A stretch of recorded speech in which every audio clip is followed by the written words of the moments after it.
Assalamualaikum warahmatullahi wabarakatuh. Saya Eva Saramadani, NIM 530101966 dari kelas SPIC. Di sini saya akan menjelaskan tentang pembaharuan Islam di Turki. Langsung saja, negara Turki adalah negara di dua benua dengan luas wilayah sekitar 814.578 km.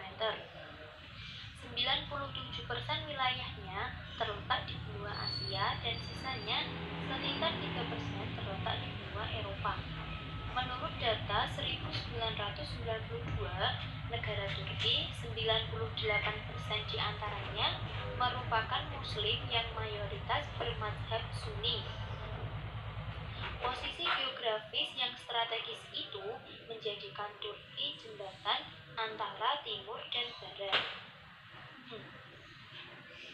Pemerintahan yang pernah memerintah dalam masa kerajaan Turki Utsmani adalah sebagai berikut. Yang pertama, Sultan Mahmud II. Pembaruan di kerajaan Utsmani abad ke-19 dipelopori oleh raja. Raja yang menjadi pelopor pembaharuan adalah Sultan Mahmud II. Mahmud diangkat menjadi sultan pada tahun 1804 dan meninggal dunia pada tahun 1839. Di bagian pertama dari masa kesultanannya, ia disibukkan oleh peperangan dengan Rusia dan usaha menundukkan daerah-daerah yang mempunyai kekuasaan otonomi besar. Hal pertama yang menarik perhatiannya adalah dengan membentuk suatu korps tentara di tahun 1826 yang diasuh oleh pelatih-pelatih yang dikirim oleh Muhammad Ali Pasha dari Mesir.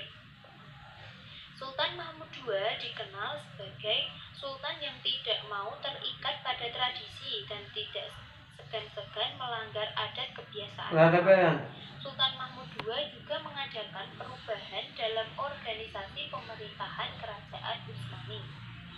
Menurut tradisi, kerajaan Utsmani dikepalai oleh sultan yang mempunyai kekuasaan temporal atau duniawi dan kekuasaan spiritual atau rohani. Dengan demikian, Raja Utsmani mempunyai dua bentuk kekuasaan: kekuasaan memerintah negara dan kekuasaan menyiarkan serta membela Islam.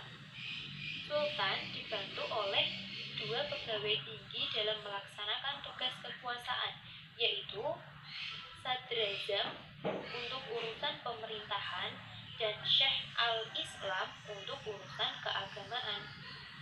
Keduanya tak mempunyai suara dalam soal pemerintahan dan hanya melaksanakan perintah sultan. Dikala sultan berhalangan atau bepergian, ia digantikan oleh Sadrazam dalam menjalankan tugas pemerintahan.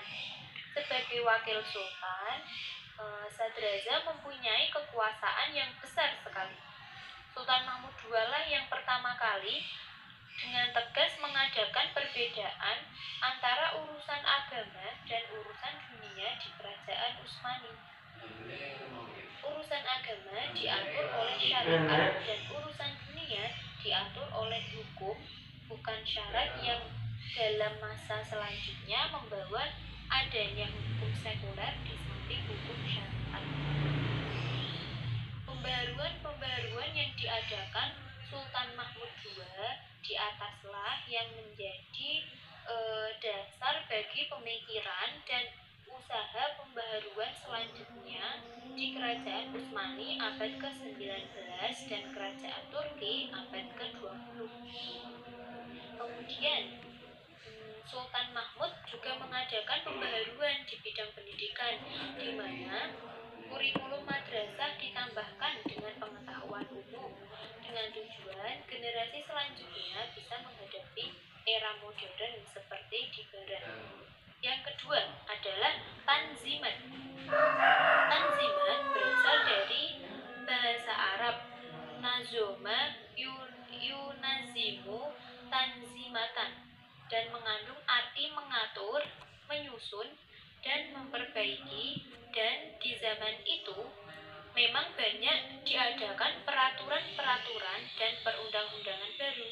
Gerakan Tanzimat didasari oleh pemikiran Barat dan meninggalkan pola dasar syariat Islam di sana. Penyingkiran Islam oleh pemerintahan Turki salah satunya tercermin dari penghapusan kalimat agama negara Turki adalah Islam yang semula terdapat pada pasal 2 Konstitusi Negara. Pembaharuan yang dilakukan meliputi pembaharuan di bidang hukum, pendidikan, pemerintahan, dan administrasi. Di antara beberapa peraturan perundang-undangan yang dihasilkan pada masa Tanzimat antara lain, yang pertama, Piagam Hak 1,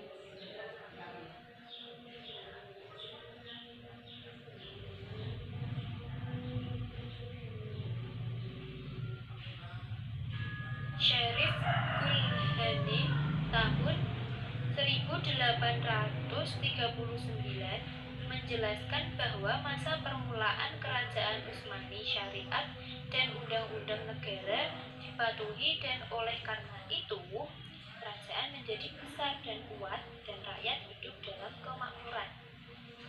Tetapi pada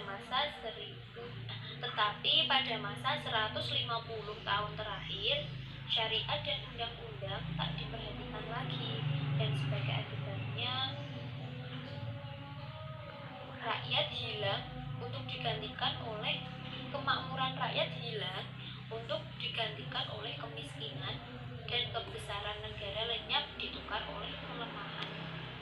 Yang kedua, Piagam Hak 1 Humayun tahun 1856 Masehi yang menjelaskan desakan orang Eropa pada kerajaan Turki Utsmani yang menginginkan ada persamaan hak antara orang Islam dan orang non-Islam di Turki Utsmani pada saat itu.